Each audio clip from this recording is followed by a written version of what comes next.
ade ade medaya tata na amudi aba na won de ba wi ana afenu de hono na ya to aso captain senior ibe boko Nyame adom boko ibe boko de Nyame adom boko all right ona no na obi bo di no say asante am I correct ana bo asante instead of ano azu wi na o san so twa no di matemu then di gakra boy wa mo ni yi na so make come out doing training. I was make come out doing training.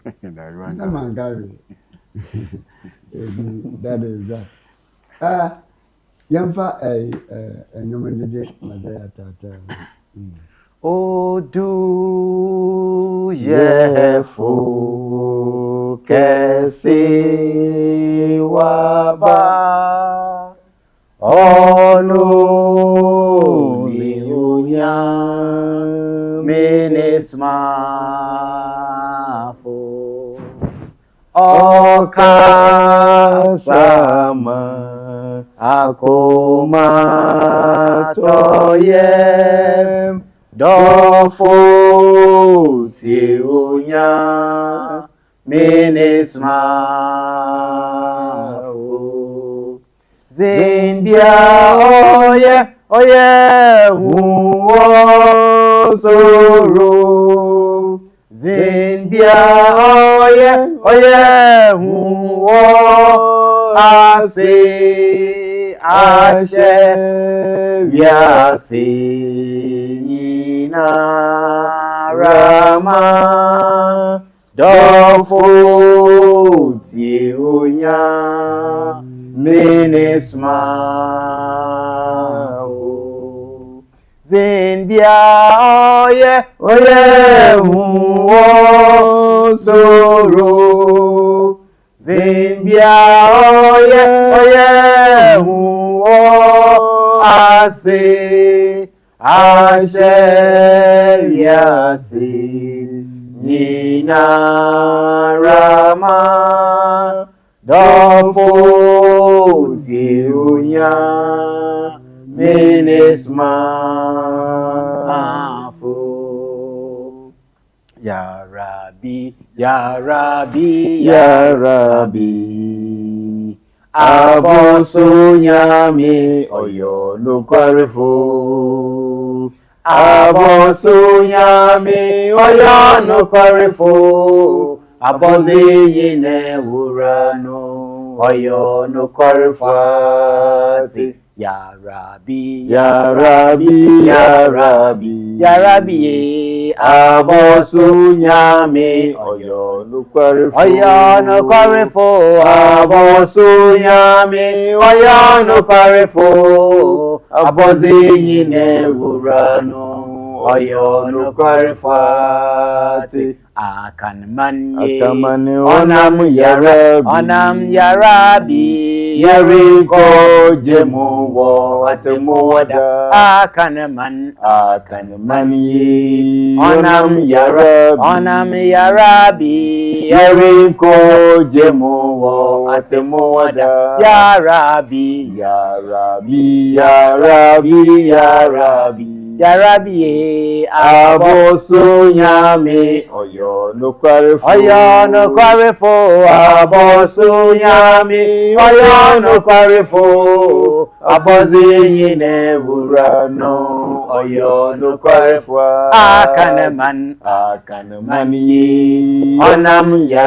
onam yarabi yeriko jemuwo atemuwada akanmanye onam yarabi yeriko jemuwo atemuwada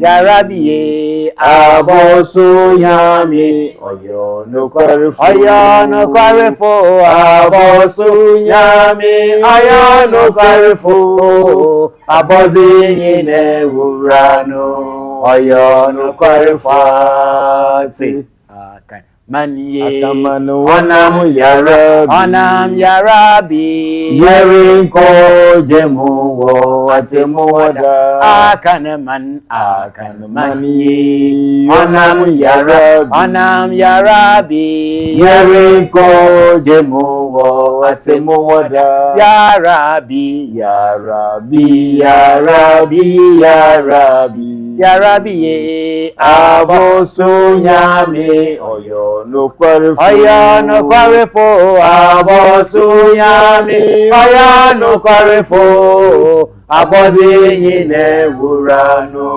oyo no kwarefo. Osmafo oyo wangweni.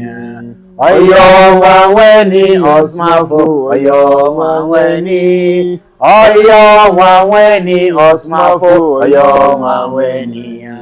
Oyo wangweni Osmafo oyo wangweni. Say oyo wangweni Osmafo oyo wangweni. Oh oyo wangweni Osmafo oyo wangweni. Oyo wangweni Osmafo oyo wangweni. Oyo wangweni Osmafo oyo wangweni. Inti monko tono Nyame Somafo oyo wangweni. Monda na se Nyame Somafo oyo wangweni. Mompe jano Nyame Somafo oyo wangweni. Oyo wangweni Osmafo oyo wangweni. Inti monko tono Nyame Somafo oyo wangweni. Denda na se Nyame Somafo oyo wangweni. Ya yempe jano Nyame Somafo oyo wangweni. Oyo wangweni Osmafo oyo wangweni. Oyo wangweni Nyame Somafo oyo wangweni. Oyo wangweni Osmafo oyo wangweni. Oyo wangweni Osmafo oyo wangweni. Oyo wangweni Osmafo oyo wangweni. Inti yanda na se Nyame Somafo oyo wangweni. Yanko tono Nyame Somafo oyo wangweni. Yanda na se Nyame Somafo oyo wangweni. Oyo wangweni Osmafo oyo wangweni. Okay. Last one, but I'm 2 years. Waba Somafwe waba mayeno waba beji yemba adume waba Somafwe waba mayeno waba beji yemba adume waba beji yemba Messiah nabo waba beji and free Yahoimo waba Nyame Somafwe waba mayena waba beji adume waba beji yemba Messiah nabo waba beji and free Yahoimo waba Nyame Somafwe waba mayeno waba beji yemba adume waba beji yemba Messiah nabo waba beji and free Yahoimo waba Nyame Somafwe waba mayeno waba beji yemba. Alright, Nyame Somafo na ba so ba beji adasamba nkwa. Nti also how wamane okodanda fabadan Nyame Somafo yaw. Na okonkro ni soso na ontumi emwa mfiri wamane no how no okodanda ni. Nti oba na waye nsadwiam no fa ne bra na nyame somafo oyi saa haw no empemfiri also emfa amam afezo me ka se kumasi o kumasi nyame ya adoma eye eda no na me video but I know say 18th but it's that by Tuesday right 18th year Monday 18th year Monday 19th year program 18th Monday no na nyame somafo etumi alande ewo kumasi ne plane ne tufa baba lande boko amane ni baby ada boko the boko ni wi anyame ya adom pe 19th aya adeti na bobodi ne tumirika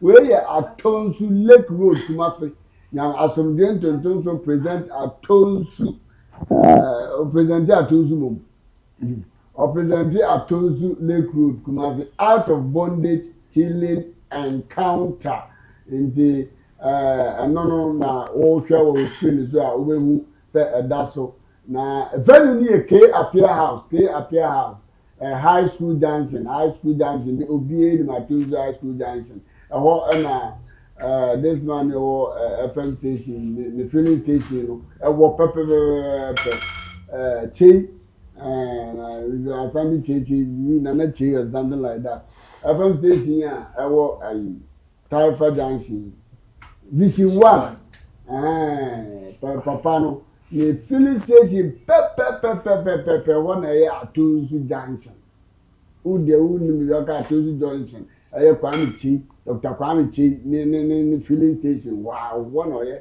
Atunzu junction nyame ya adoma K appear house na yeba na yedi jumedi no ade abashisha so na enimada tumi mpa boboko so nchechira Captain Abbas de yabakum na Nasare no so techiri no be do no so obechichirim ne bre no so do obechichirim obechichirim but ye ko okobi ye wo ko gina nkwantia na wa direction ne for now so the direction na wia na owia na afi no se duru za madara bakasa na wa chechirim but se ko na se madara nsha se so okasa dia o director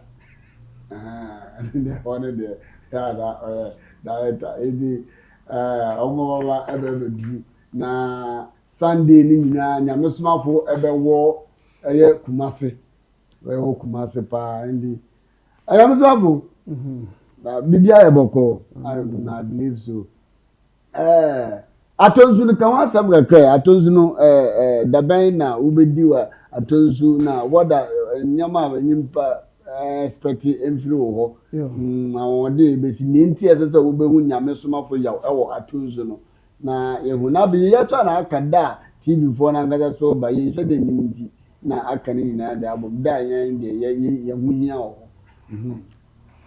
yo atunzu okan ye hwehwe ho ifi wa bako ebu akwa da osunu bi wo ho da station wo ho da atunzu de ebi no atwini wo ko yɛkɔ Kumasi culture center ni pepi wo fi oba ya wo pede da osumbu ko ato so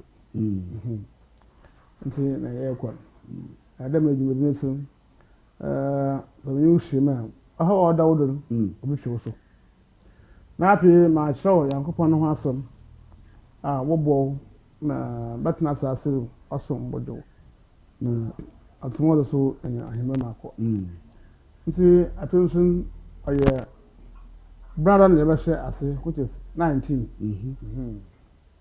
moko doda mo brother never share jumedina ase batna ho neighbor asa o cho neighbor asa if you saw daughter anani woko ebu akwa ifira mmemme kwesira ifi ebu akwa epuna so na befi that is atonzu 3 days ana ebu akwa nso brother ukura ya oda ya atonzu banda ukura da ya wada ya atonzu owi ana akwa fiada memeneda usiada ano so akoye ebu akwa yimfa nyame ya na ebu akwa no station wo afare ebu akwa afare ho na station wo okay ebu akwa afare ni wo he direction no munim na bibi found for that should be a proper direction if akwa na Atonsu na ye Kia house no right. But I will work on mine was left. Obodu Nyame ye. That's what surpassing. Didn't say you can see. Train station gazin there one ye Nyame ye janshi. And about that be a crab brewing for no one ana. Obi omo ye nsana the company kase na one na ye Nyame ye janshi na. Asumdwe tuntumfo na omo ti share program na bi ehwa and I think so both am a proper direction. Osebo akwa surpassing. We should know. Yeah, be an say ma good direction. When ko do wa. Ne sunyalo kwani. Na usapa. Okay. Na just say Buako main station wa. Buako main station. But that is where obenya sunyane kwan. Na wenya carrier kwan. Ana captain here wa filling station shell na on. But se be ko baby ahene no won wo baby a obesi bricks factory bi no ho no. One awesome no. On won carry. That offer carrier kwan no do require o da one right. Nya do pebo the signboard no. Let me also give you this. Say we say kwa sunyane the over left. Then carry over right. Na carry left. The left side na move far. Yeah. Oh, okay. Na ma to aso na. Nti obi bia o hwe obi ano. I want to traffic area pa jamming traffic area. I must be honest with you. Obi bia o hwe no na so baba ho dia. E say ntentem na otumi ba na station ho. Na obi za se pass. Right? Yeah. It was just a pass car. Another ferry. Yeah. A walking distance. That be just off a car. These are offer cars. What about? But all the same, if you more program, you can give me a proper direction to the place. I'm not yet to me. Yakama na now too much them anymore. Yeah. Oh, do you off target? Bo premane no. Okay. Obrema ni yin panga. Ni tema ni ada. Azu ani madina side. And that is that. Obi ohwe nnu Kumasi here Kumasi Ebuakwa main station wana bibia police station wana wana Ebuakwa main station na uduru wa na wakasa wope Africa anaze sapasi. Captain, I'm talking to you. Sapasi. Now, offer car now, to a but if anything, the numbers are to be called 0547 692 297 0547 692 297 and 0277 126 308. Mr. Mumba winning to some USA. The number was in Israel 0543 466 275. Any two numbers, a special number do also. No special number to that effect. Okay. No number. The morning section here 9 a.m. to 3 p.m. One-on-one counseling. And then the evening section will be 6 p.m. to 9 p.m. teachings. And I'm not for you, they said, "Be uncle, be a do it in a way, you better that bay. Even about that bay." I'll say about started, brother. I'm more cordial than brown all over. Brother to a young.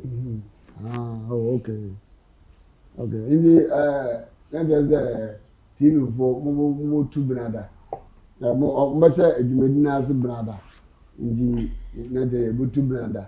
Na could do a boko. All right, I'm small for another my score.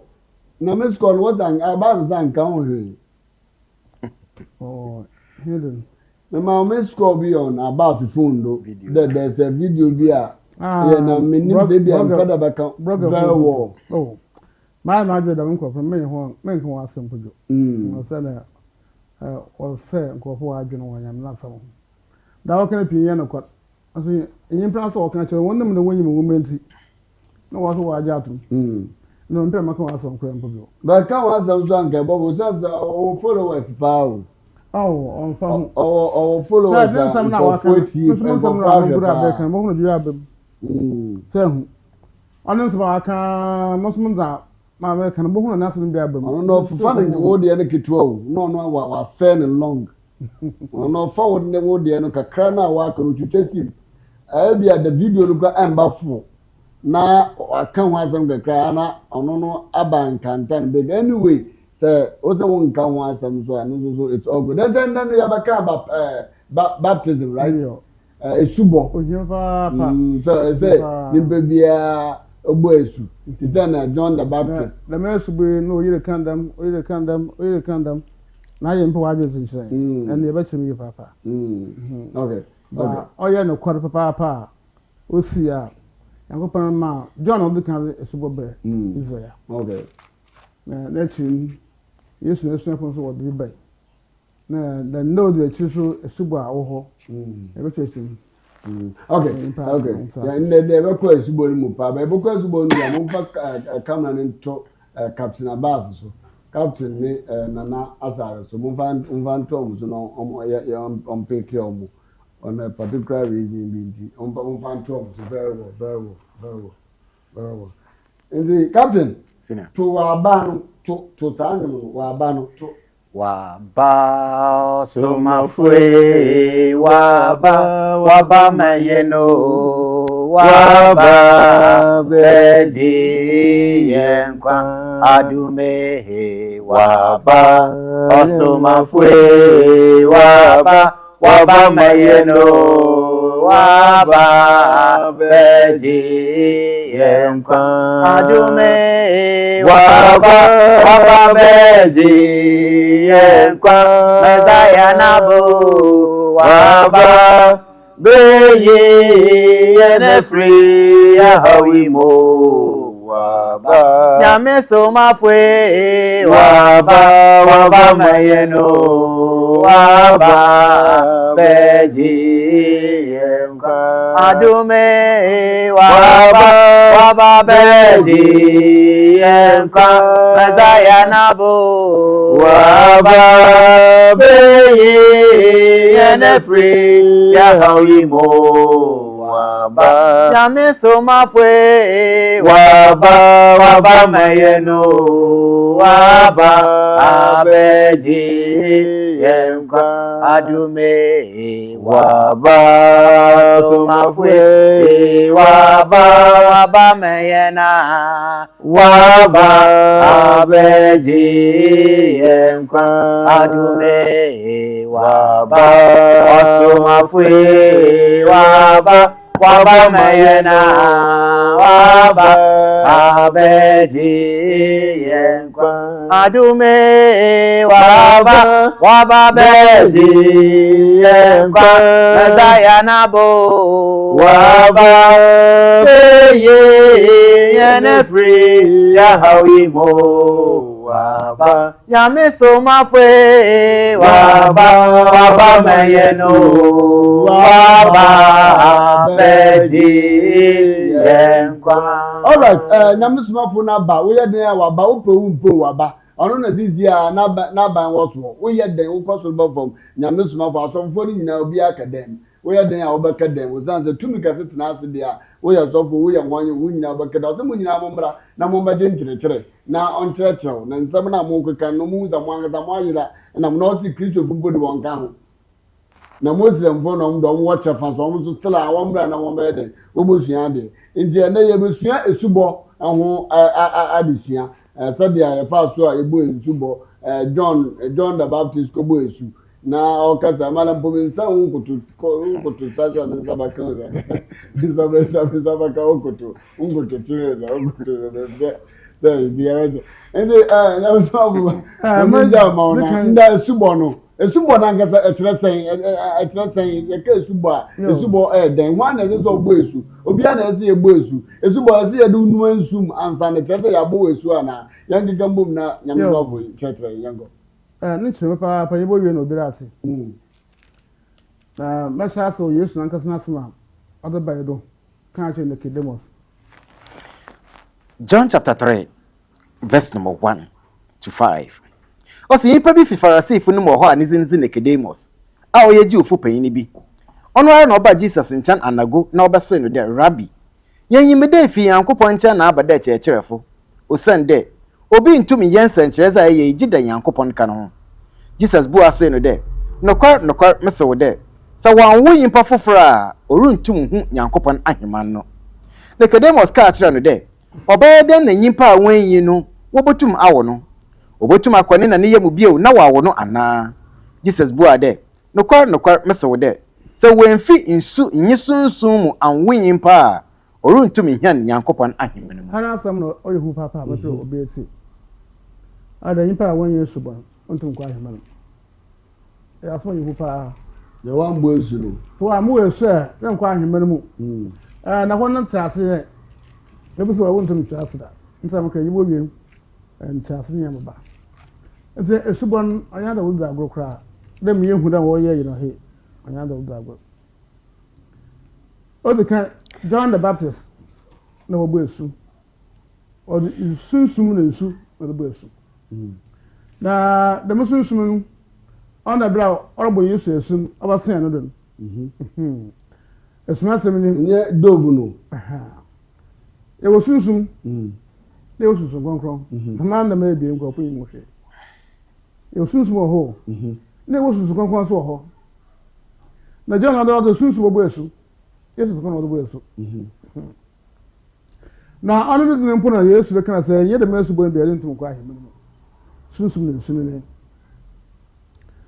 abi yɛnhwɛ John 1:3 Yesu ba John the Baptist ɔka ho asɛm bi John chapter 1 verse number 33 na emi zi menyim no na nya ɔsoma me ma mebɔ numa wɔ nsum no ɔno ara na ɔsɛ me dɛ nya ebohu da sunsum no bɛsan abatena no do no ɔno yinyi a ɔnuma wɔ sunsum konkron mu Yesu na asɛm ɔka Yesu na asɛm ɔka na nsankyɛda wɔde ma John ayi dɛ sɛ dɛm a wɔbɛ nyinaa impe bi de ba ɔno bu na hwɛ wɔn na sunsum abasan no ɛmi mpa no ɔbɔ no wɔ sunsum konkron nti maama asɔfo ka na basabasa wɔsɛ Yesu bɔbɔ su sunsum konkron na gye wɔkeka na pii me na mba moka akɔ papa wɔ nti Yesu na so ɔka asɛm bi kyerɛ sunapɔ John 14:15 yɛkona ɛsɛdɛ sɛdɛ mo ibo yino bi atase na ma kyerɛ sense a wo esuboro ho John chapter 14 verse number 15 ɔsɛ ho dɔme a ho nzema mbransam do na mba bi sɛ agya no na wa ma ho kyengina fofofor ma ɔnye ho abatena daa ɛyi ɔkyengina fofofor no ɔne yi da Yesu do bu na sunafo no anhoba da mo kwa na srejan na da abram ɔyɛ dɛ Acts chapter 1 verse number 4 na ɔnye wɔn zi ehyia no ɔhyɛ hɔn dɛ ma wɔn fi Jerusalem nkɔ na mbom wɔn twɛ ne gya na ho ba ɔse ɔnti wɔ menum no verse number 5 na John ze ɔze nsu numan na homze wɔze sunsum konkron bɔ numa ho enti ma Yesu ka sɛ asuafo asɔfo bɛ hɔn ban ɔne sunsum konkron the Pentecost day sunsum konkron no bai Acts chapter 2 verse number 1 going na Pentecost da no ya aduru no na wɔn na ehyia faakor na arefiri mu ara na dede a wɔte dɛm frama na ano yɛze na ɔrebɔ fi soro bai na ɔbɛhyɛ dan a wɔte mu nyinaa ma na takyerama a wɔapaapai mu a wɔte de gya yiyi wɔn ho kyerɛ wɔn na wɔbɛsisi wɔn atifi nkonkor na sunsum nkonkor no bɛhyɛ wɔn nyinaa ma na wɔhyɛ ase kasa fofor de mbre sunsum no zema hon de wonka verse number 5 oye enti anahobana Yesu do me sunapon do kwa obefre gem wado sunsum ko da medan na won saka api won saka na wɔhyɛ ase na wɔbɔ esu na yɛhwɛ esu bɔ a wɔbɔ as question Acts chapter 10 Acts chapter 10 verse number 44 na Peter dado reka nsɛm yi no sunsun konkron no bohu hon a wɔte asɛm no nyinaa do na ejizifo a wofi etwatefo no mu a wɔnye Peter bai no wɔn ho bo hon dɛ wɔehwe sunsun konkron no akyɛze no egu amanaman mba so do na wɔte dɛ wɔrekasa fofor na wɔri Nyankopɔn ayaw na Peter bu ase dɛ aso obi botum esi nsu ho kwan dɛ wɔn konuma yinum a wɔanya sunsum konkron no dɛ yanara so yi na ɔhyɛ dɛ wɔnum ahon wɔ Jesus Christ ne din mu If you brush up on 1 year, Susconcrom, I feel also was shot away them, or the person. And so also what Susconcrom in soup, or the person. John, your Susan in soup. No, snap waters or your Susconcrom in soup. Okay. Young here, John Porto. John chapter 4, verse number 2. Also, now, Jesus nankasa enuma ne nesuafa. As the Yesubar, when we are, I'm not sharpened, no woman, that I can count around it. Now, they know sorrow. Okay. As Ɔkrɔnkrɔnyi Nyame Somafo began the teaching, he said today is coming to give us teachings about baptism. And it is this baptism that is more important for any life or any man on earth.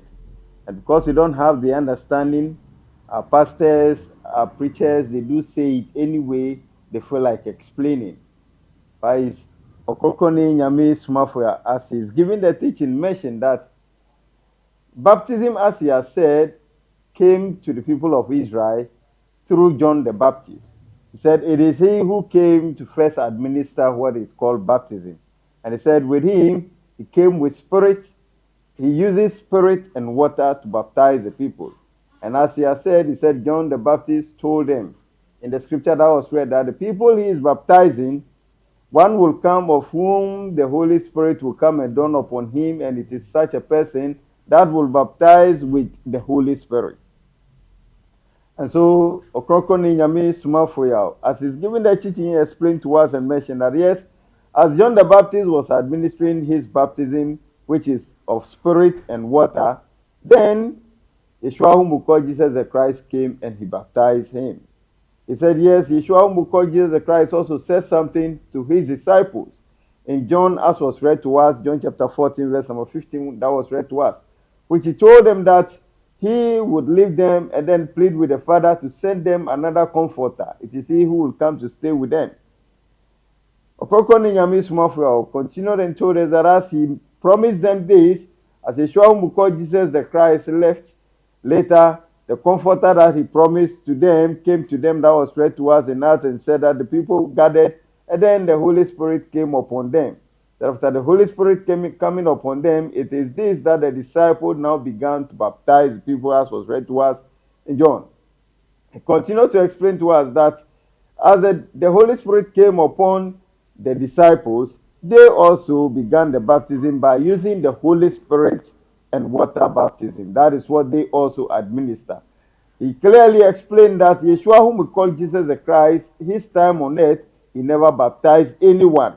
Rather, it is his disciples that got people baptized. And their baptism, it is Holy Spirit and water baptism. He explained the two baptisms. He said that the first one that John the Baptist came to administer is water and spirit baptism. Then the disciples of Yeshua, whom we call Jesus the Christ, also administer the baptism that is water and Holy Spirit baptism. So it's Ɔkrɔnkrɔnyi Nyame Somafo. I said baptism is one thing that humanity needs, and that is why he's giving us more teachings on baptism, so that we will see how important baptism is in the life of man. As he continued to explain, he mentioned that the importance of baptism came as a result of Nicodemus going to Yeshua, whom we call Jesus the Christ, to question him about baptism, and he told him that for one to attain salvation on the day of judgment, unless he received baptism. And so if you do not obtain baptism, if you do not receive baptism, you should know that salvation is not your portion. Yes, you can't say me. Na mama, in terms of kind of we the kind of asofi yense ha. John chapter 16, verse number 12 to 13. Osemu wansam pii ka kyerɛ ho. Na homre ntum nje no seesie. Na sɛ ɔno nokware sunsum ni nyaba, obegya homkwan akɔ nokware nyinaa mu. Na onkasa nankasa no ho akasa. Na biribiara obɛte na obɛka. Na za ɔreba so ɔbɛkyerɛ ho. Aha. Damo nokware sunsum. No nyina ɔkɔ Bible su wɔka akyerɛ wɔn ade susu kronkron. Sɛ ka sɔ hɔ, ɔsɛ ɔbɛsen bɛka akyerɛ ho. Sɛ susu kronkron no ɔna ne Yankopɔn no. Mama, ɔba na bɛkyerɛ mu de susu kronkron ɔna ne Yankopɔn. That's only Yankopon is concerned, or Cassie as much when you do. As in this, so large number that's some nothing. As in the questions from a bar, or better book, that's the same to what matter as a man about it, as a map and the man on them home. On no, but what you put maybe they will mean. If the John or Wilson, other soon, then Subwilson, and other council will have. Now, Hanso and some woman. John or see Yesu was Messia. And so don't say Yesu won't come that. John or see Yesu was Messia. And so find a way now, but I will 30 years, 1 hour, I am run support. And so I can't want to say better on to mention come on ye. We wouldn't make no more say. In other, you are from a crowd, Christian, I don't home. Say ye, John not see Yesu was Messia. And the dry John also did with us, Yesu was and dancing. very well. Don't to mention home come. But say as no hand. But John ko ball Yesu mu de wura na. I can't ask my address to listen to one. Yeah, I don't want out about Israel. Only no about. Very well. How I that's it. I am commission. But I won't be near our house as no. Okay. Say as my John can have. Matthew John not in suit, listen some person. And other can master me. Matthew chapter 3, verse number 11. Emizimunuma humunsumu kono humu. Na nya awuzimeti reba no ho ye zenkyane me. Very well. No sokotampo mensada mikita. Ono no obonuma hum wo sunsum konkron mu na gemu. Am commission. Very well. Asofo no hunu dawe sin ne. Aha me pese be bem kakra. Ono de ancestor over here is how we know. John on part that the million pound bad. But eno na John na ho asem na okay. Elijah no asem kan. No kan Elijah no asem kan. Na nkwan send the word that Elijah baba. Yankopona kan Elijah baba nsa na wa ma mo kan da sema mboma. But ndum ba sia asase ya da. Na the John so Elijah funu mu. Enso secret wa ha. Malachi chapter 4, verse number 5 to 6. Also share. Mbosuma nkonshe Elijah ma abrahum. Ansa na ewuraze ne da kasa oye hunu edu. Na obadan da na gyanum hona akoma abambado. Na mba hona akoma aba hona gyanum do. Ama manfa ndom mambo asase no. Nsase. Iya nkomhye. Na mama Elijah na aba. Sandem. Ina wiase na wa papa mu. Eja ohunu oba hunu papa mu no hwe. Onehunu na asam. Nti jiro no baba kan ho bom. Wa maka wa mo atuma masi asase no masi asase. Nti da mun komhye Israel funu wonyum. Wa wo mu a wonyum de Elijah baba. Eyi nti ehwe 112. Look. Yahwe John Snasam. Nti da mun Elijah ye hunu no. But Israel asafo first no mama ara fa asafo no we mre Elijah. John no ho asam wo ka. Oya rohosam. Luke chapter 1, verse number 13 downwards. Also na abofo no say no de. Mensro Zacharias. Na wato won totosre na Will Elizabeth bo bebeyin amawo. Na ato ne zin John. Na iben ya daw nyi enji na dodoare bezi na wo ho daw. Na obaye ka se o ewuraze enyim. Na onkonum weyin anaso nsa biara. Na sunsun konkron ba sha nama fini na ne yemumpo. Na obadan den Israel mba dodoare aba ewuraze hwane yankopon ho. Atize ha. Wan ka wiase. Ado kuno ka wiase. John ko Elijah no odoban. Ose Malachi no ose wiase. Na hesu demo John nim ose Israel. So ba yina John wo Israel. Obaka Israel fa bom. Hono kan ye. Verse number 16. Also no obadan Israel mba dodoara aba ewuraze hwane yankopon ho. Na onam Elijah no sunsun onye no tumu. Elijah ko no odukan abonidin. No John no be onam dem Elijah no sunsun. Onye no tumu. Onye no tumu no mu. Bezi na yima kada na eja no hwana akoma. Kan hwene ye. Bezi na yima kan sapanse yekele. Bezi na yima kan ya. No chara be lady. Aha, chara ko na da wo ho. Nsa fam che. Ko. Ase ma aba hwan mba ho nyi asozenfo abatene na efo. Dem o kana first word dada. Oma oba we hunu papa we hunu ba, onua we hunu nua. Aha, oba kana samabo. The Jones oba. You know the subono, only a subono ba kana mo mo. Enso o ya za munu mo hu. Obi a water onwo kroma obi oyibi. O ka hu bo. But there's a debate. And the John ye Elijah the pribi. John no Elijah from mu. Na Elijah ka so ho. Na ha wa tempete ro be na yim ka aba ye the management. the John Waban, Elijah. Number water or Casino woman, let's upon the water. And only Yesu and Jesus. Maybe Yesu don't know Elijah. But there's a debate. Someone want to read the. Maybe I don't buy a thousand to match with the way here. Wow, what's a cafe? What's that? Mother, baby, I will carry him for 1,080 man, bro. I'm a gentleman, one year, Muslim. Allah, when you read, and I could tell you now the money.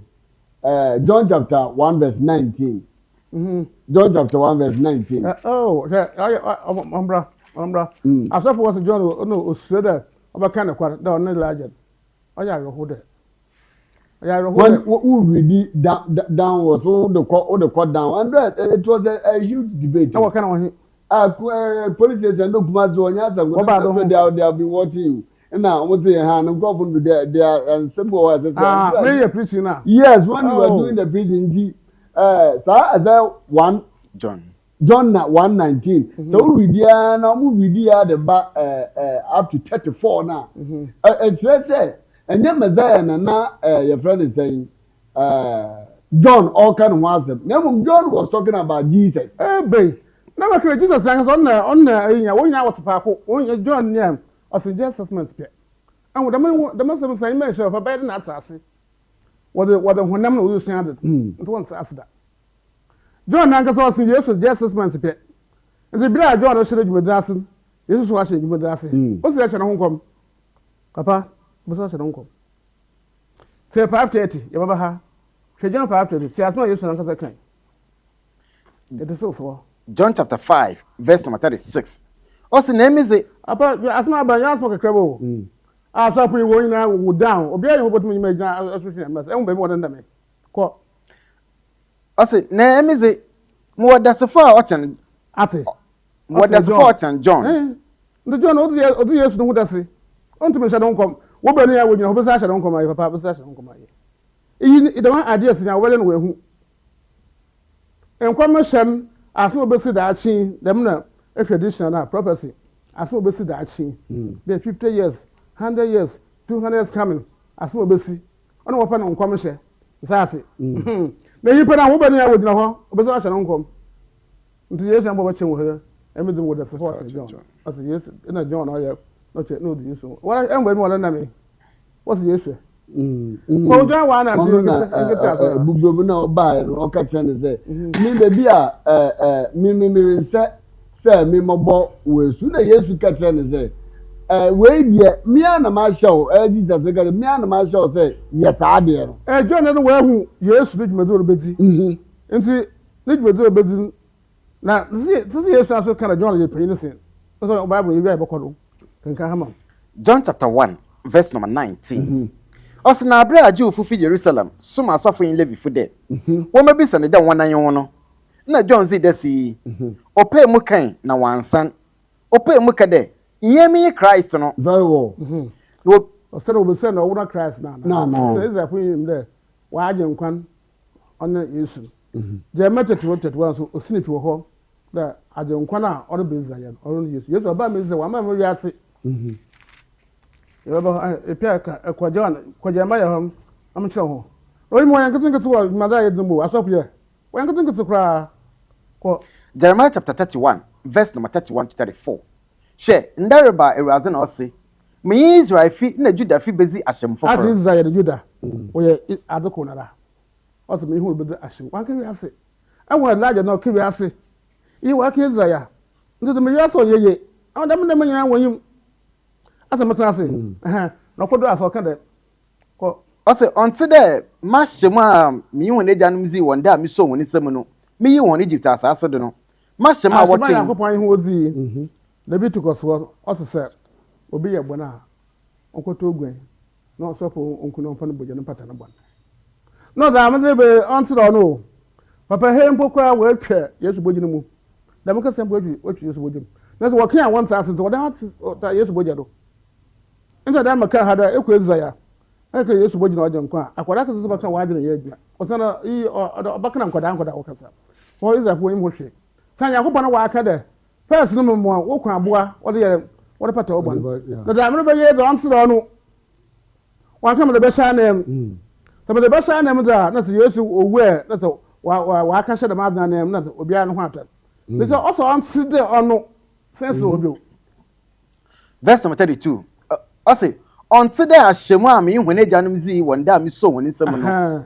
ɔnte dɛ ɔno verse wɔkun ogwen na ma me zure be ɔnte dɛ ɔno ɔkyɛ yɛ wɔn kun biara kɔ me yi wɔn Egypt asase bi wɔn na me wɔ Bible nse wɔka nyina ɔyɛ kɔ ma hyɛm a wɔto nanso na emize verse number 33 ɔse na eyi ahyɛmu a me Israelfo no bezi wɔn da no akyi ewuraze na ɔse meze membra bɛhyɛ wɔn mu na wɔn akoma mu na mbɛkyerɛ mu na emi mbɛyɛ wɔn Nyankopɔn na wɔn nso wayɛ me man asɛm nyina ni Yesu no bɔ ɔbɛ nyina ni nti Quran 61 Yesu no bɔ ɔbɛ nyina na danka sɛ ɔbaa no ɔse yi nsɛ bɛbɛ abrɔfo se debi yɛ yi nsɛ Israelfo wɔn kan yi abrɔfo na wɔka na abrɔfo so wɔde Kristian so bɛ wiase ti asɛm a Yesu ankasa ten sɛ Yesu bɛ wiase ɔnyɛ dɛ Nyankopɔn sɛ mmara ma Moses wɔde bɛ na ho ayira mmara no ho asɛ mmara no wɔyɛ da wankasa wɔpɛ na wɔyɛ nhyɛ dɛ mɛsoma mɛba no mo aba na sɛ ɔbɛn sɛ na asɔre bɛ so mutse twɛm de mo buni na akyɛ hom asɛm wɔ hɔ na maka kyerɛ no kɔ Quran chapter 61 verse number 6 also and remember Isa who said to the children of Israel I am sent forth to you by Allah to confirm the Torah already revealed. Nine. I said, yes, I got the boy by walking. What was it? They be on the bed, no more over why that was in Bajaj. And so I want to, yes, no one of the Christian one of Kanaka. Exactly. It's not boy by them. Most a young one in him, yeah, not one side of Nasi. Is there you have a missed call here, so basically read, let him read the Isaiah John 1:19. Oh, and let's talk about it. I need to know what is there. Nehemiah chapter 8, verse number 1. Now, manu inara pun wanu share de nipa korokor bia tatar no a owo insukropon no enyim no do. Na waka kyerɛkyerɛfo Ezra de onfa Moses mbra ewuazeze share Israel no mbra. Oh yes. So okay Ezra for Moses mbra na bra na kyerɛ mbra na ayɛ What is that? Put away. And the dark one now, where should I go? The one can just suppose them. Most of them run out upon the bar. Up on bra. No matter. Now, also for as a brand bam, one of no aim. Barman and by now, no one I will bottom the Siasi, it's any nara. What Bosumo is son da, Ozikan no. Now, I can move what Beata Tarno or Insukropon, aim no do. Fee Ahamachi could do with Okay. No, tell the brass mess or memo. Why am I no? Very well. Tell the new one, Joe. Why you done? The man who saw yes, number assume. Sassy, you what I do what's that. So, kind of a man of Banaway, I'm a swopo. Or Bian Cosum Bosom, when I am a small or good a man that was it. Or something from Brennan, but no one can say here. Not a why that. Why you done, Brennan? I know what that's sassy. You see. No, so from Brennan, making cancer. Okay. The man also, yes, not so. So why you don't brand the matter? Oh, you them no ye, was there the man oh ye, was there the Yamide, but some Banama. So back Jeremiah home, that's a million to Mara. Don't bring out your home. Yes, I walk in a crown, or say me, oh, is there a poem? And me, I put on some of me, is there a poem, mankind? Why say so? One can say, Muhammad or him, Panawagan. Ɔyɛ tete bi da wada abrɔfo yɛ Nyankopɔn no mu ɔwɔ mu da ma besinda no bro yimba kan no yimpa jatu dabi mo fara mo kwa ahimam and why na enuma mo ka baptize Jesus Christ one on John baptize Jesus Christ okay John if obada emra na Moses emra na Nyankopɔn dem Nyankopɔn hwɛ ɔhɔ wɔ yim da wɔ hɔ ha Yesu boji Yesu ɔda do wana wo yɛ gogwe Jeff Nyankopɔn dem emra no hian ɔsɛ for you to have about pepe Sako Exodus 15:26 you will be it either me who show go and go you do quotation one quotation ya mo bua no kwa na mo do kra twene yadam Yankopɔn no hyehyɛ na number ɔno ala do hian na ye wo nyimpo wa bia ba ye de Exodus chapter 15 verse number 26 now say there say ibete ewuraze wo Yankopɔn nzi yie na ayeza otin wonan wom na ama aso wonan bransam do na ezina hyeze inara do a azo ohia twa wo yimpa hwaye no azo ohia twa wo yimpa hwaye won Yankopɔn open onna wo do wo yimpa ya eyi ntina se hu de Yankopɔn ya kura ha epia wo de wo adwuma de man kasem kuoyi na fa njanka bafo ekunafo mo ma no no we yin papa 1000 won je che wozi adeta wodwumezi eza da ye eto amu na siche na ade ahye na tekweta e wo fa nche mo ho papa say hu na Yankopon yakura we abadegem. Okay. You can only bring your test verses, but don't call on the line. You can bring your test verses. Enti Yankopon na sheven ena na mbra na oda aban o na do hian. Okay. Ene za peso wa yirazi. No. Most of them bottom work. No work at it. Yes, better, but I know in 7 hours over that. And then about nothing to umpo or clan was a or Bassam. Was the member saying be buying a year? That's it. Until why you rather. In the answer, I'm queer name.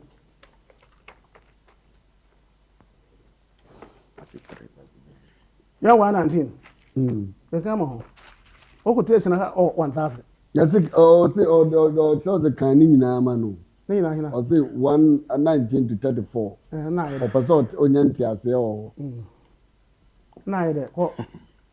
As an abraju for Jerusalem, Somafo in Levi for them. John chapter 1, verse number 19 going. I say, oh, maybe Sunday, one I know. Na John Z. Desi, or pay Muka and one son, or pay Muka the Yemi Christ, or Yemiba, I say BC. Oh, Bible was saying, one who know. You were a same BC, no one's maba. A same BC, no one's maba. A same BC, no one's maba. A same BC, ever until go in Pebasa in Pebasa. When was I call, almost say, we say in Petri. Sassy. It's a woman about to one same one in Copom and Saint Peter Bagasi. The don't call me and son or Yajanqua. Sassy. Okay. When now was Ajanqua tree, no Bagasi. And say, Be I John about way there in Petri. It will be sent there. In Petri, woman here no John. Now will be Sunday there, Ebenwa, Elijah, you want to say yes.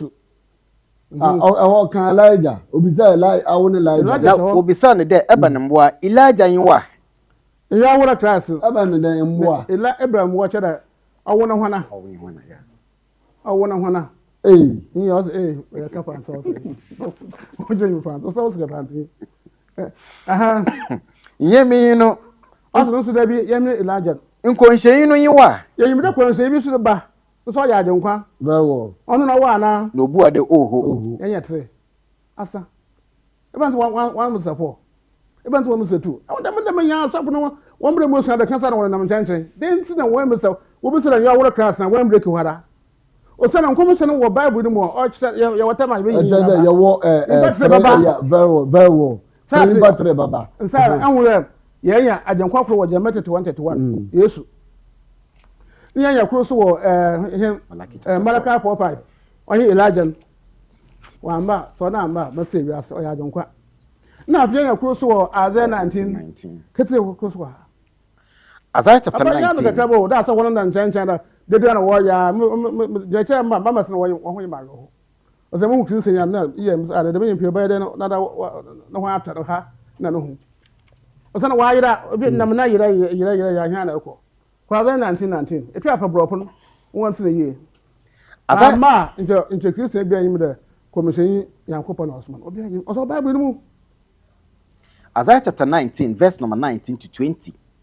In that day, there will be an altar to the Lord in the midst of the land of Mizrim, and a pillar to the Lord at its border. And it will be for a sign and for a witness to the Lord of hosts in the land of Mizrim. For they will cry to the Lord because of the oppressors. The women in the Arab Onya was my bosom. And Obi about Mowo, as a war, Baya, no can and never pay Brahman our bar, no good from the national. If you are the papa. Niana or man more, Obi and come with him. Instead of men more, I hope. And he will send them a savior. I will save you no Bible. Or be able more. Mr. Christian, I want to save your buckler years to 9, or you may then say, being or she. Or asking that. I to save you, they will buy with that. Savior now. Yeah, but I on the savior, I know Bible, but can't you use? Uncle, the savior, no, I don't right? Yes, I don't come. When you man in, no, the cross near here. On the other day, on the I don't come. On the I don't, but a different savior. Aha. I don't come, I read your fool. Shall Isaiah chapter 19, verse number 19 to 20. In that day, there will be an altar to the Lord in the land in the midst of the land of Mizraim, and a pillar to the Lord at its border. And it will be for a sign. I'm not sure. Frabo Punangasa, this is a present. Never saw a bad name is Zim, of a country of Egypt, Africa. Mina Mobby and Baka Debbie, yeah, in a Bible, not a Kennedy. My baby was Canada. No, you bring your baby or discuss as one or a kind of Miss Zim only, and they bring up Debbie on Egypt. I feel a bit of more weird than Mickey Chen and Table, you know, I'll go. Who know that when you went there, Egypt. Not about Canada, your way, Egypt. The Miss Zim call. I say, 1991. 1990. Also, in that day there will be an altar to the Lord in the midst of the land of Mizraim. The more altar when Abraham was the Baba. When Abraham was the Baba. And a pillar to the Lord at its border. Open a Kaaba. Now why are you Africa Egypt? You show Africa. That's it. Them brothers, when you now be a man in Africa. But Transmodaka, also Modu Suho. Now Probucher Suho. A Probucher or Mecca. Odumina Kaaba or Mecca. And so Mecca down or Arabia. And so my Bacan, Emperor Bacan or Arabia.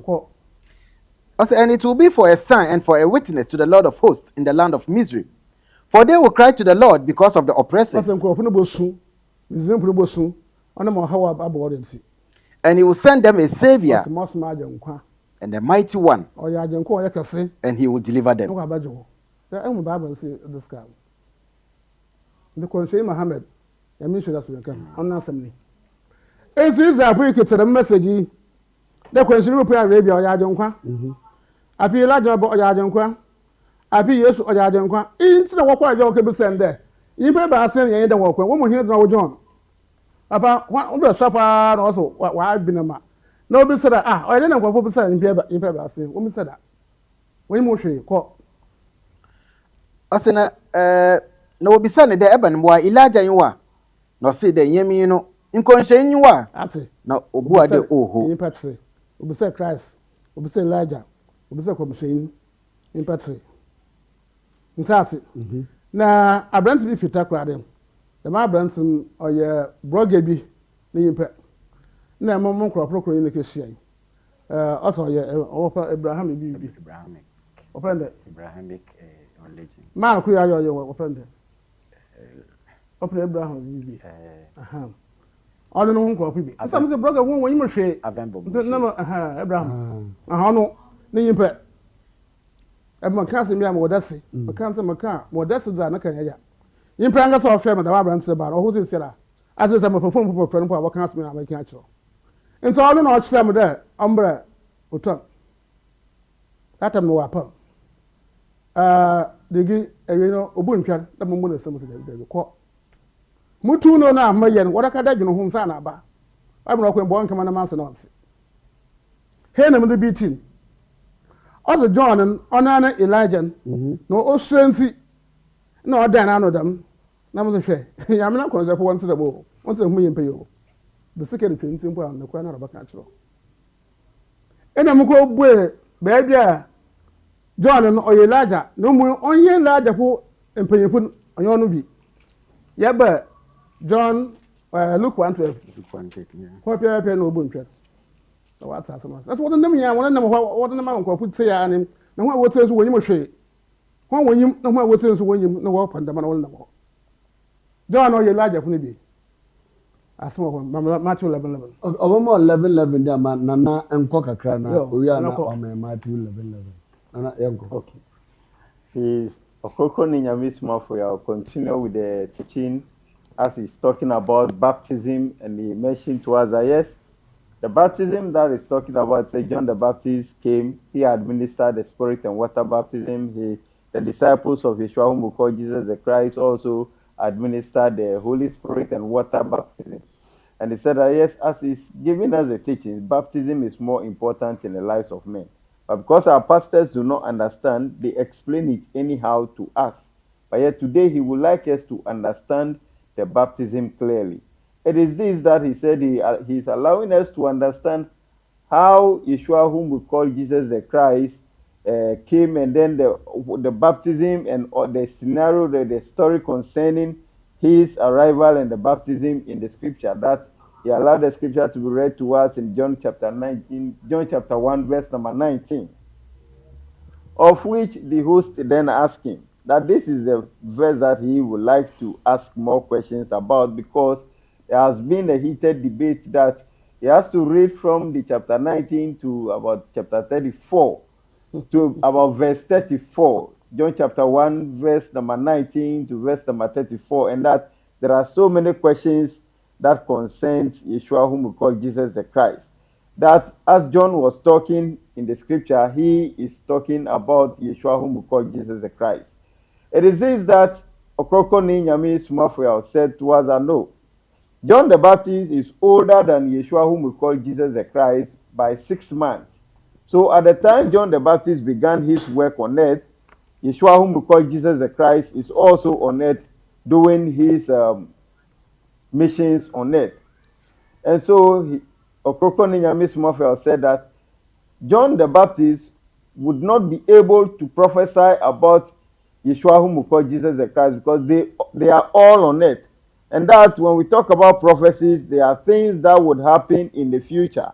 These are what we call prophecy. So if John the Baptist is in existence, of which Yeshua, whom we call Jesus the Christ, today are all existing at the same time, it means that John the Baptist would not be able to prophesy about Yeshua, whom we call Jesus the Christ. Rather, can only give testimony about him.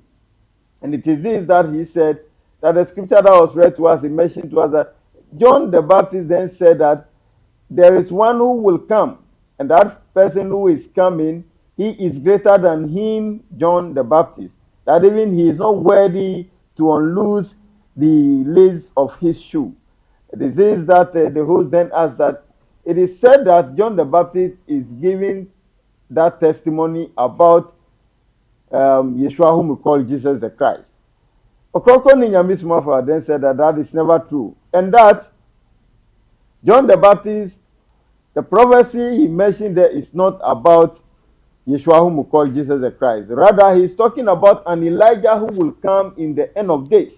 And so this took us to the scripture in Malachi, that the Most High God then said that he will send an Elijah to come to the world in the end of days. If not, he will destroy the earth. It is this that Ɔkrɔnkrɔnyi Nyame Somafo then said that yes, this is telling us that the Most High God is saying that he will send an Elijah to come. Rather, they took us to Jeremiah, of which mentioned that the prophecy about the birth of John the Baptist said that he will come in the spirit of Elijah. Ɔkrɔnkrɔnyi Nyame Somafo said that yes, John the Baptist coming onto the earth is one of the Elijahs, but he's not among the greater Elijahs. And that is why he said that he will come in the spirit of Elijah. He has come before Yeshua, whom we call Jesus the Christ.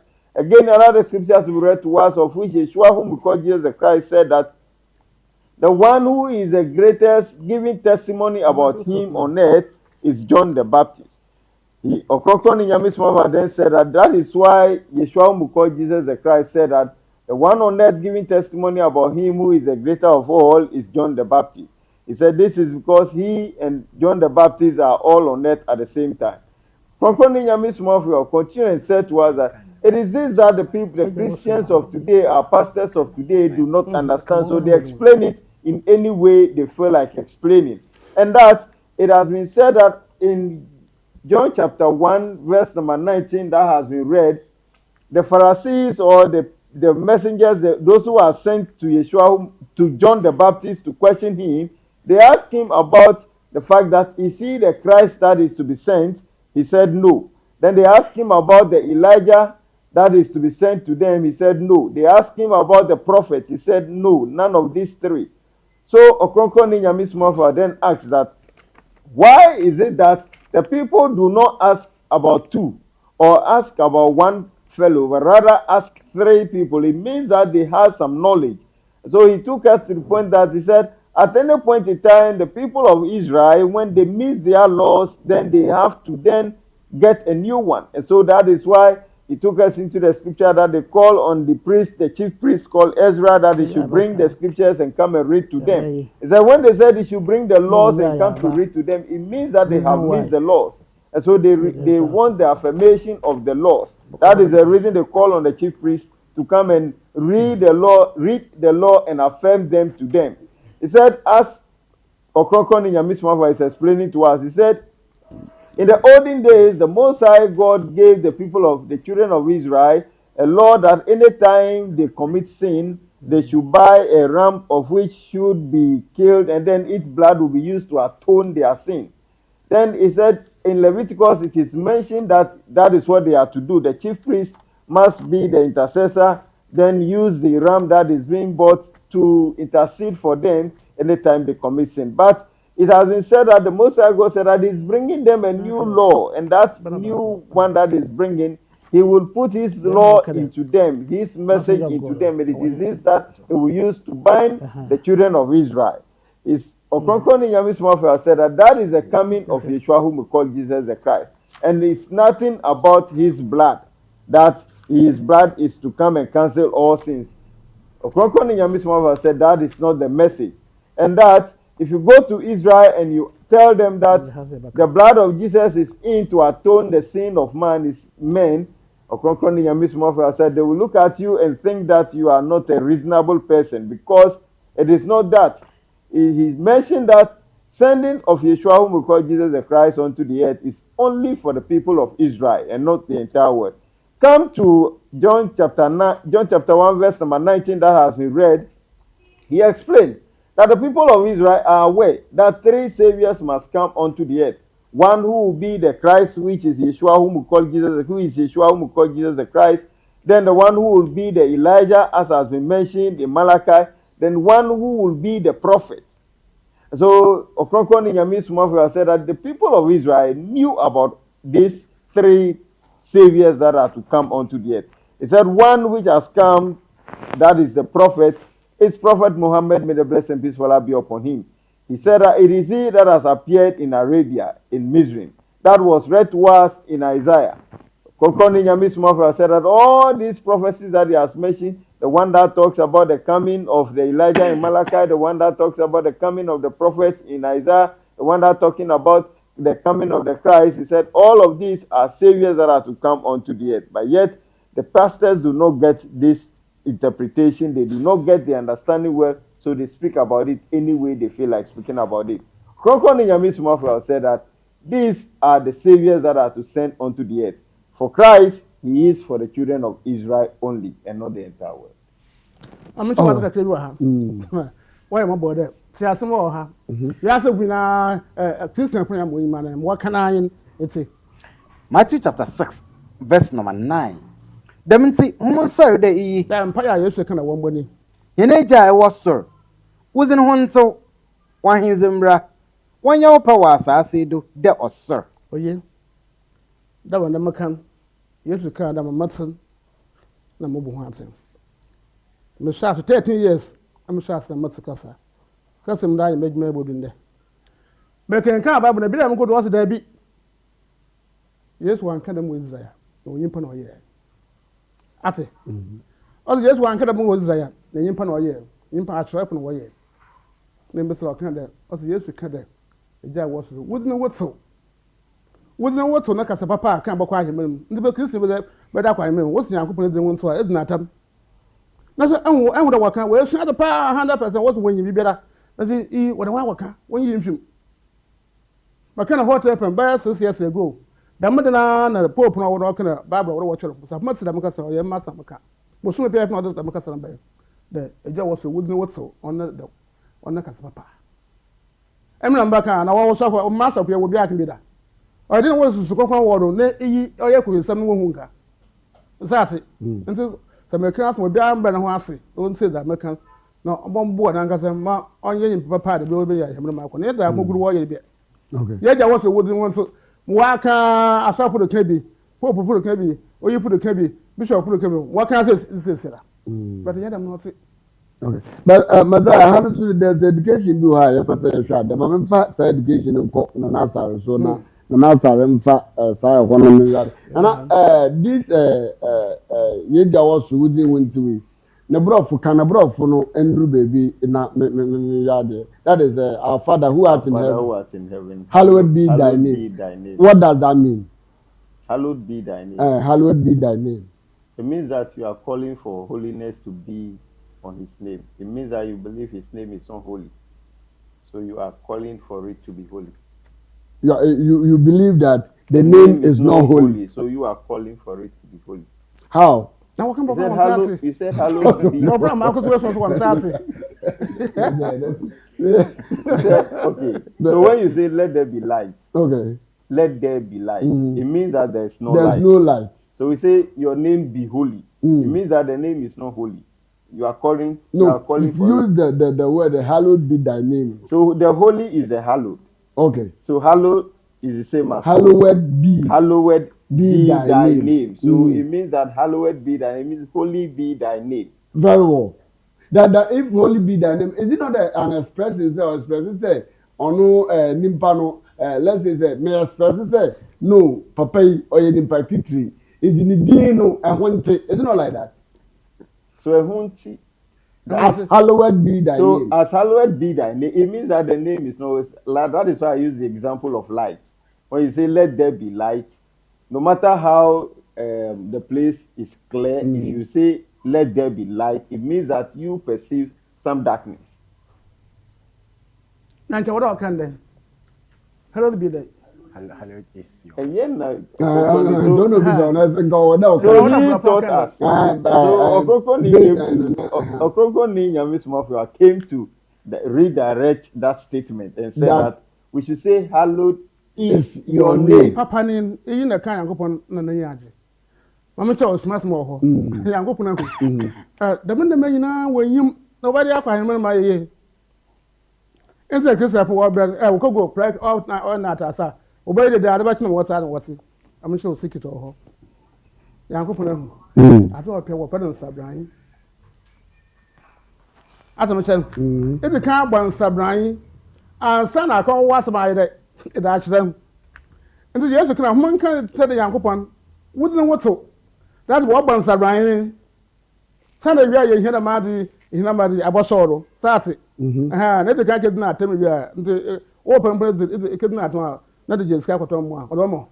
I'm not it. Well, come on him. Now I put to Nana, yeah, Bobray, down there, if you're business, if I don't more on you.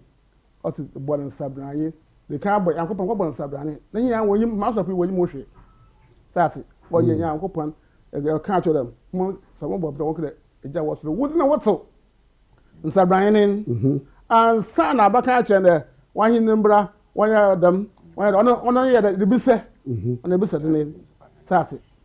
May I watch is a one of them once more. My brother, your quack or your hoon, mamma, it was the other Poca. The Jewish principle of faith. Number 11. I believe with perfect faith in the coming of the Messiah. As a coming over, they who come in now, not as I it. On bar. June be in the larger Baba. My Mrs. that here, also the bear bomb player, your son, upon that. The larger more to her, and son you. That's it. That's it. Because of William Moshe, Master William Moshe. That's a scorn on Yanaqua, so scorn will be under Yassi. Also, or coming of the Messiah. Even though he may tarry, Also, nonetheless, I wait every day for his coming. They be all there, Baba. You tell him, Amba, you know, young commission. And so when you question when you that John, when the one she is home come on to me, say, or 1 hour. Sir John a bar, by 30 years, and what we used to pay on all young commission. They open ya or if you could them. Russia won't come on ye. Yes, I suppose sleep there. John, or the Mohodasi. Now, couldn't young commission also, although if you met you by young Sam Cohobu, Matthew to the level. Hey, so what you Master? You have your phone, right? You have your phone with you. You take your phone, you go online, you search for the word. Because it's very, but they are watching, and the message they are giving, they are watching. You take your phone.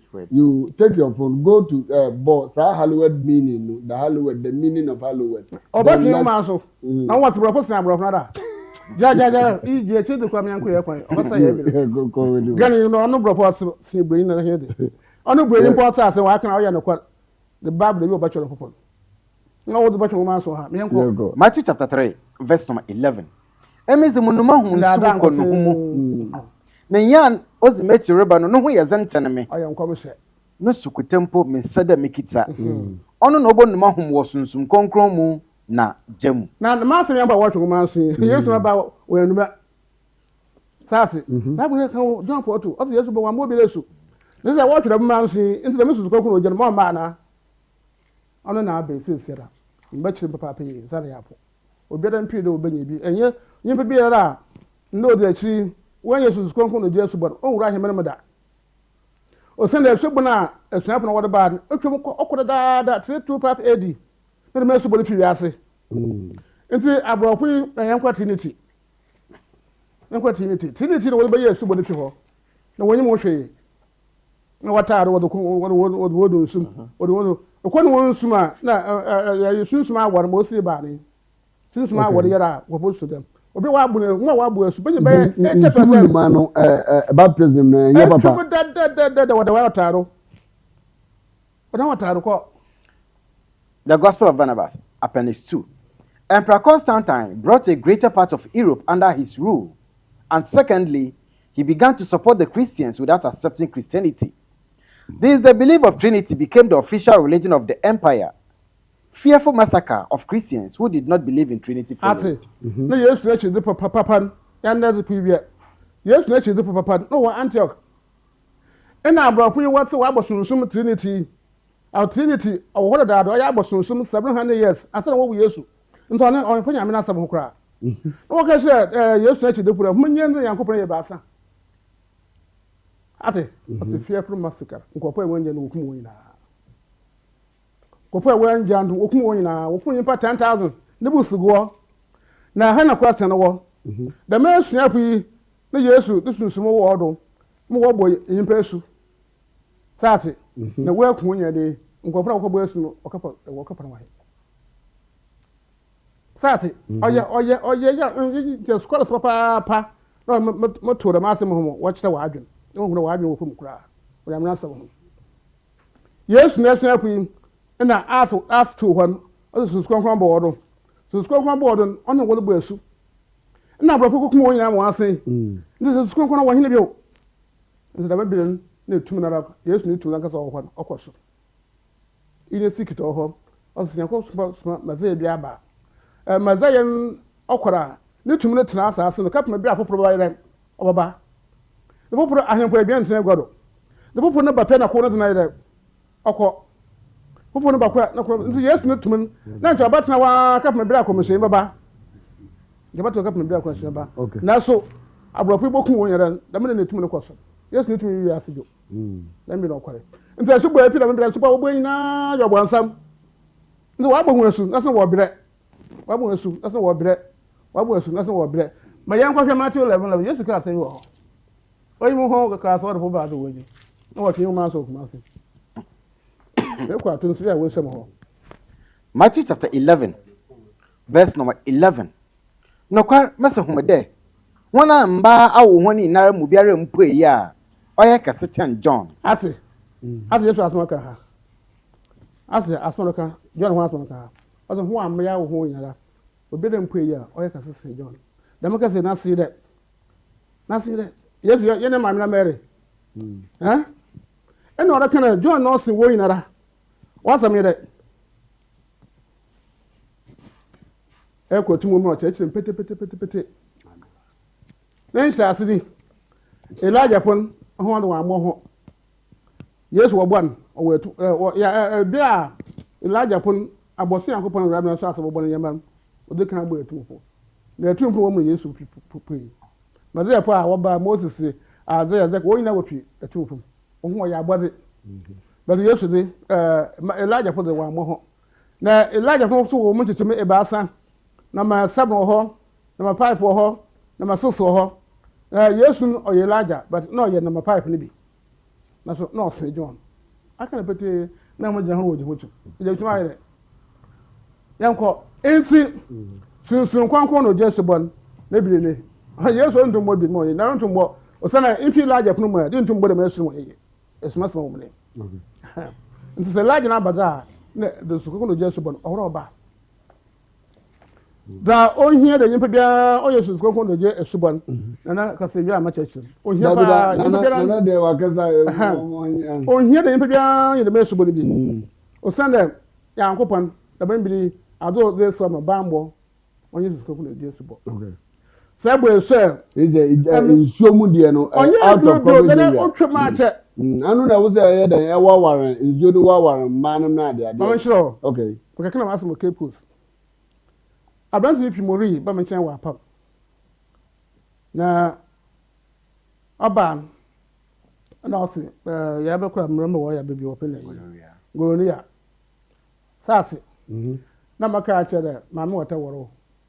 Osa okobu esu wo epunumu mfidu ebe ni da adete da wo bu mesu da mede na adwena na mo hu da mepi ogumuno anche na me ya bebe ntin ya bro ba to fs sase ma me wota woro esubu a insiere mpo da wa wo no mi insi bi ho wa ya mba na wo bi ho wa ya mra na wo nza wo ya oba na wo do ko no mra ma wo no mara agbopo wo woro ya brahma wo ko no mba wo ma bopo wo woro nti esubu ankasa Masha kwe wabwe, but me in 70 to 80%. Yeah, on Rama, soon my one abba. About me. I'm catch you.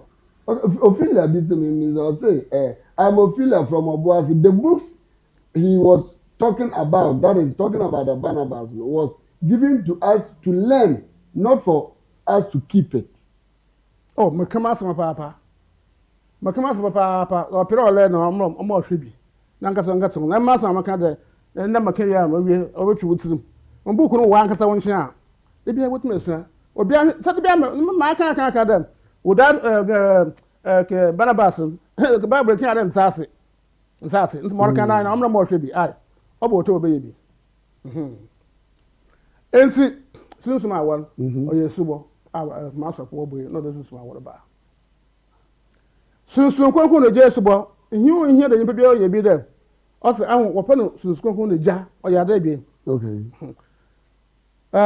kwenu sunsun na nsu na abase kwan na esapro wa abrede na otwam wo ye sese nya ba ya 3258 yenda asamo 3258 na otwam kwaso otwam kwa piwi ase wo ye nyina ya bonsam na asafo wo ye nyina ma abrofo wo ye yo ma before ye nya bonsaba na ojaro sunsun kwa na Jesu bo na bia na abi na so mo bu ehwe na musa to dem bu ehwe also oje ne botwa ho ahia oje enam no ko oya twa ama enam no ko a enam oje ne finfin obi na ya round na nam finfin ena susukan ko sound the cell light be onye pako ma bo nsem ho ano no ogwen uma me fie wo pene fie obi entum bo ncha o sanda on tum weje ne mo ano on fa on ba body no be me body no ana o kre no one o twa ho hia 17 yards dem no say ena susukan ko no djume do bezini susukan ko sayero asapna wa ka susukan ko sayero on sayero sase ato bia okasin na kabana wa kodo abofo hosa abofo nsaya wa won de yankatin ko ntum nsaya mo ye tum na osaya ensi so ko wono djumazo bazin de se iwe o ko sie we ensi na kasa bada bida kan mpanyfo bada Ghana obudu Ghana ham takin wo yantwe apem onimpa krosin mpany we benya ahemre mako sana ekwese ko bia eseyi na de hu light wo ho Impo kwa himere mo na lati sen ndado. Impo kwa himere mo. Come again. Susu kwa sen ndado. Oso bokwe abusie wo nyana na dan. Lati bia yiho. Yeah, as we call you light bia very well. Impo kwa himere mo. Owo lati sen ndado. Susu ma asem na rike. Na bi bia bia. Wo bishop na wa asofo na wo president na wo wuko ina bia yiho lati sen ndado. Sase. Enti susu no je so won se wo bia. Ojere mo wo ho ban wa sase do. Susu mbole bia re ntum batako. Eyo yimpa ya mo bo de no bia ka je ban sat na ase. Waje ka je ka obi ahyensa. Na onam hon wa ye hope de o na ban san na ka wonsi. Obi ntum nya so ya so kwa. Susu ma wo ha yimpa wo mu group esam. Obi na la yo na mu. Na enti se ban san na manam na ye mo so ojana masab no mpo no hu ye de pa no mu na ma so foot ma ba o san na la yo de no on kan sa o ye different the bot ma je ban se so je ban se so a ɔyɛ number 1 ama so fa gu ase ɔndo ekena ma adwena na ma adwen na yan kokoro do ase bia ezi oje bɔ ho ban esu bambo bie yi ase na de me ɔse nsukonko je so bɔ do yi no bɔ ho ban na ɔbɔ ho ban wi a omre su na ewu a okesie we na apesu nsukonko sai de ɔsan won dal do kan kwan ɔna mo ɔne nti ɔsoro dɔmi abɔpo de etu obu ɔse wo bezi wo nkyɛn akɔnaba ebi oyi ba wo de wo bezi nkɔmɔ dama kesa asem wada ɔyɛ nje dodo na asem wada ne unya aduane di unya bibia oni di na omo baba sa o makada ɔbɛka nyame asɛm kyerɛ oh very okay nti wasa aso de ha ɔsoro dɔmi ya wotu ataban iraje po etum po esunsumo abɔpo obi awa atami odutu sase ɔkire nya ataban oyimpa na kra onyi taban na oyimpa na kire bɔkɔ ahemani mu hɔ enti sɛ wo bo sɛ idi bi wasa aso de kɔ ahemani mu a bɛde akɔ ipie kɔ ɔsoro mu nsɛm no esun no mu hɔ na ahemani ka sɛ ngɔ ɔyɛ 70 billion miles bɛde akɔ enti so konko na ɔma no hwi ana wada ho wɔka ohwin bi na ɔwɔ bible wɔka wɔn ntumi nkyerɛ rapture no rapture de ho ɔwɔ hɔ na yɛ kwan a wɔka kyerɛ ho ne bi sunsun konko na ɔsan wɔdam sunsun na ɔsan wɔdam John the Baptist na abredo sunsun san wɔdo sunafo wa abredo sunsun konko san wɔdo da bɛ mbiri sunsun konko san wɔdo ɔno na ɔdo kɔ ahemma mu iyi bi ade ntum kɔ nti Yesu ka kyerɛ Nicodemus dɛ sɛ wa mo wɔ so a ntum kɔ ahemma mu nasene is a swap that Yesu na kan asɛ dɛ ndede ja wo subo na wo ba na wo de wo nsato mo so sai wo bɔ mo sunsun gogro na gym esu bɔ no anu na ede omu nyina bɔkɔ osoro ahemma da me me di enye bia ntum kɔ ahemma mu okay very well so asomdwe dundum sun ba bia wo de wo nsato no so abɔ no sunsun mo gym sunsun gogro na gym esu bɔ no we get ticket to heaven already. I'm sure that some say yeah mo kan na me enum bi wɔ hɔ mo de kan de beje de Yankopɔn na ɔyɛ ko second beje osoma bɔ de da Yankopɔn Nyame na osoma nyaze bie ne pɛ aso ɛyɛ subɔ ɛyɛ subɔ 1 2 3 ehruwe do atwe na amase wɔpo na ɔtra atwe adokɔ ayemem ehruwe kegyina tire no ape ma aka wo sɛ wɔbɔ asu wie pa wo kɛsɛ osum no mu ene ma abu eso na wona bɔ ho mra de obi antumi yahwe ona kan kwa sɛ de mo bu eso na sa amoso no ma oye just 3 months pepe esu bo no befi wo so ba mo ye befi wo so no mo sɛ mo bu eso na mo o wa adwum de oso bi o hand mo kɔ betu tamare so oso bi mba hɔ na ama ɔda ho awo do wo benya hemenum akɔ okay na de asomdwe dundum for the omu ni ha okra wa am abosi Yankopɔn na asɛm ni memu ɔse ma ka mo akasa bo ni nyina bi sala na wana ɔyɛ bɔ nso ɔhene David okay sase emiri bi na man kasa ma tɔn no bi sa asɛm de Yankopɔn Job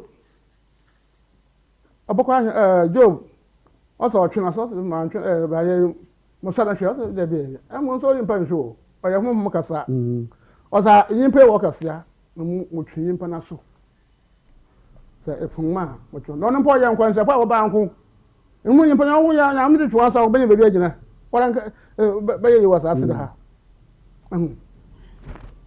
ɔsɛ mo twe na so ɔsa na Job namba na wɔyɛ bɔna na Job nyim da mamba aza wɔyɛ ɔyɛ weekend do them na ho kokko gwen wa no mo na wada ayire si no wosa wono no be se ko na wo yin sa na no Job no we hu adna wo yin on ye nse hu ina wa yire akɔbɔ apade Yankopɔn fa mbe wo bɔ ncha wa sam wa kan ɔsa afarbo nkwasi afarbo yi se oyɛ se nkwasi afarbo ndi Job mo ye no yɛ kwa mo bo duru Abraham ya se fo se Abraham Yankopɔn so no hwɛ the man of Bible no kura no mu ka say mo so yin ban show Abraham o twina so won say ma wo say asenya won say ne ye na da wa cha no da America no bo hu different wo mu ensi nsa Abraham wa say eso no hwɛ na so na hwɛ na Abraham abɛbona na ɔyɛ ma eso no hwɛ twina so say Abraham na opima sam say Maboda mo so ma mo so mo be yin na. O ko bi odom papa Abraham no yero wan. Na bi onya na ba Ismaelin. Odom be na kama na ban. Ensi na maka achọ pa na ba nko ba afara mam. Nyame zo twingu ba. Aba twingu ko twingu. Onye ọba mboli nganga ba ha baba. Afara ba nko ba afara. Na Abraham da odo do Yankopon nti. Ni je din nti ntoro kwa akaye. Ọsọ na mbe abo sesem. Saasi. Nti fi da mbe afi ne dwan oje osan ko da ma. Nti ma nso na afi bi otwina so. David had been mobile in Bonnie. I saw him. The guy was the Bonnie. Oh, what a them. I had them in the David there. That's my energy. Hey, David, my energy. I was sure. I'm very home. I come home to them. Obi a turn to me no. Obi a turn to me. Men for home can ya. Sassy. And then to much me or your son papa, or you be able to make a room. You David in some money being Nyame answer. So the matter one time Uncle Bon saying, Po. You know, who did someone buying Nyame sometimes to me on view or someone David was here. David, no, for you. Mamma, walking for them, boy. You don't know what somewhere. Yes, someone so business the temple. Someone, Solomon. Solomon, so Uncle Bon was saying temple. Now, what about Saturday? Someone would be Macassa. For being no man walking. Very well, or Solomon, or one of the Tomaca Crow, no man was Solomon. Now, Solomon also should on Yakupa, or no, some day, away in Pawasa. And there be a month 7 months of Pimuko Jim. Sassy, Captain, it's not Markham one time to be to be but the one about to do. David my energy. Just we say Rabi Casio, Cassian Pania to Rabi Cassan, Airborne Sabrani. And the bear airborne Sabran, Yakupo not or Crunio, or the bear or bomb Sabrani in the Yachi, or put a simple Yakupo Sabran, the bear and home. And to Soba, on your Smith, nothing to Tomova. And see. As much more than Mugram church home. As much of you are home. My woman was not until much longer. I mean, to I am a yet. Or pay one to our son at the bush another year. Now, snack at once with my command year that. Now, snack what hold them. And to I am a yet. That will take a sign of what. And see a subo. Only now, some water. I'll go cry him anymore. Oshimibin. Now, what can on in? Oshun bin awokan onin ask Christopher ask wajun party there be bodu there o hwan wo gina hon wo hwu hon ko onya ne kwa on si bebera okay last one na just the way na akaman ona yara binti Yarin ko akanaman ye onam yarabi yarin ko jemu atemuada yarabi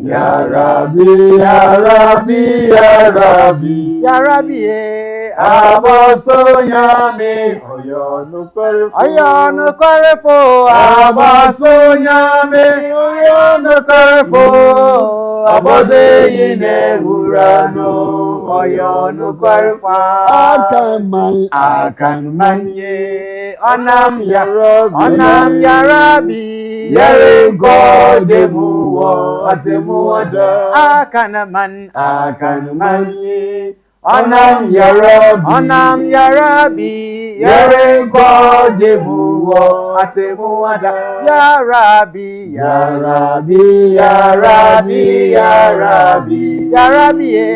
abaso nyame oyonu kwarefo abaso nyame oyonu kwarefo abode yine gurano oyonu kwarefate bote boys bi na boys na mic bi anim keminta obatna ya morning show anu na mote no boys a ode no boys e frefrem so da baya abede na zezi aso ndundum so no ezo so osanso kodwan no kwa no na tese ayeyi I can't know you need me. I'm My career, my career, the work question, now the care question. And into your call, Kumasi, I'm at one too. I can't acquaint to who you live in. The Benjamin I want to know. No, could be if you could put ya. As you, Yes, no way. Obesi I can't name not to put some autumn. Obedina, I want to. Who be some answer. I have heard the name. Last time, Montreal. Who you live in? Catch on, some one is next time one day. One year. Baby. Now can what you know what can I tell? No. One meeting, a singing a choir meeting, one friend. And now 3 days, you walk singing my meeting, one friend, one father. In the way I can't feel. Mata.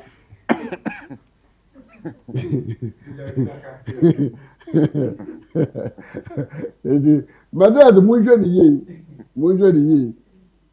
You. All right. The Jumedino about a young Casa news, when I answers in terms due to 1 or 2 things. But all the same, no matter the Debian in some media, the Boko Swan and the One was sad. The engineer Muno, a Kumase, Yabakumase, a da Juada, a Benada, Uquada, Memeda, Kusiada. Hey, in Nada, you tell me the name, oh, Kumasi, a bear, for how no money and Fabra, not Mazaya, into me, and wow, now on so. But it's not say, let all learn, we are all learning. And you tell me, that I laugh when I see the messages coming. Now, I'm but again, Siadi, one TV be as ya, and yet me, if I were to be you, I'll consult him, or better, sir. Oh, I deal with Mentiasia, and as agreed the veteran at Yasia. I had a call, it was from the Crown Commander. Na meka tell me ba me my friend no se minimum na antina me friend na wala from hala me na No, so say very well I say and now look it wasn't easy on that and a whole lot of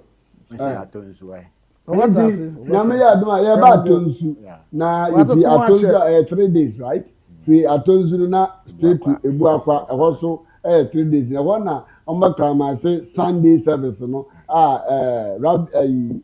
Elijah Nyangopon, Mam Dina and Dina Elijah. Two in Pabono, about the number of me their friend 0547 692 0547 692 0547 692 and it's 0277 126308027 1263080 and 0543 466 275 0543 466 275. These numbers now Juma say why you are now say bibia to be there for about if you are trying to they are doing no be abetna so it's about tunsu who must come out for the TV, the and then go to pay baby after a pay baby. You call na a dancing TV. And another I didn't got the I didn't quite the near Mama, Ubia, I didn't quite TV. And indeed, we were says, I already did baby yet now. The news indeed. But over 1 minute, maybe I'm a make a order. Oh, yes, you hope. Then what the can't say, I check. On your point, the man will. Papa na madaba. Okay. Into one year, but they will permit 1 minute now. I will be a message 1, 2, 3 bina.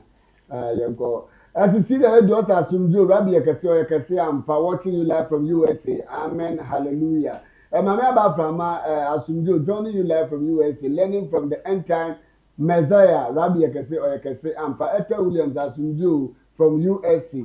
Sasuna Marcus Yedu Ozzy Okamavo Rabbi Odimavo Rabbi on one Rabbi Rabbi a dose you I have to take into Baby Siana and Baby Sibabi a Cassiampa. Anna, are you about 2015 is sharp? Ozzy, Yawoh 2015 Anna. Okay, as soon as you Rabbi a Cassiampa, Beatrice, between cough. No, over Yaga. As soon you Rabbi a Cassiampa, Bernard Kumazu, Rabbi a Cassi or a Cassi Ampa, soon you, Savior of the world. What do you like from Bronx? Okay, New York City. A ben of our family alcohol, no alcohol. Fetters, I am Krabidiaku. Also, as you please, Mother's microphone is very loose. Yeah. First choice, I am Krana, Doddy, will be Diaku. As you do, upon going Nyame Somafo Yawoh. Rabbi a Cassiampa, right? Antex Suleman, also. As you do, upon going Nyame Somafo Yawoh. Rabbi a Cassi or a Cassi Ampa. Now, as you be a Mubon Nyame Somafo Yawoh, we more the man and I'm one a Mubofa. Some of them don't know passing you, mother, some passing you. I'm asking you. I'm very well, well, asking you, any parallel or cousin, don't know what's in the movie. Oh, maybe. Very well. Happy, I can say, Rabbi, I can say, who did that say, as you, our great mother, we are with you or we are with you. We are with all ears listening to your words on your channel. The mysterious words from Rabbi. Amen, hallelujah. So I then in mysterious word of Bakasagazina, a Shepherd on October. We are Tobuna magic. As you, Nana Digi1, Senior Abbas, any Nana Azari, Nana Azari, Abbas, then we are, who's our from. Patience answer. As you Rabbi, I can say, banana could see at a friend. Or come go in Yamisoma Boya. Wonderful Rabbi, I can say, or I can say, Ampa, Amen, from Spain. As soon as E.K. Hilton, also the truth holder, Yamisoma Boya. His Holiness Yamisoma Boya. Adumura. Papa, Adumia.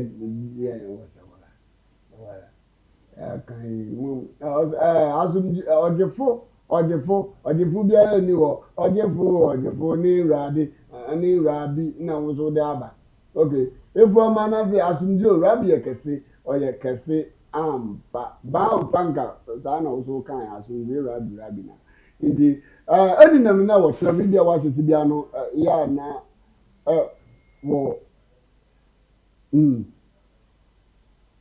Odu bi ase be mean producers in business we ase be say you said nanti Maraka.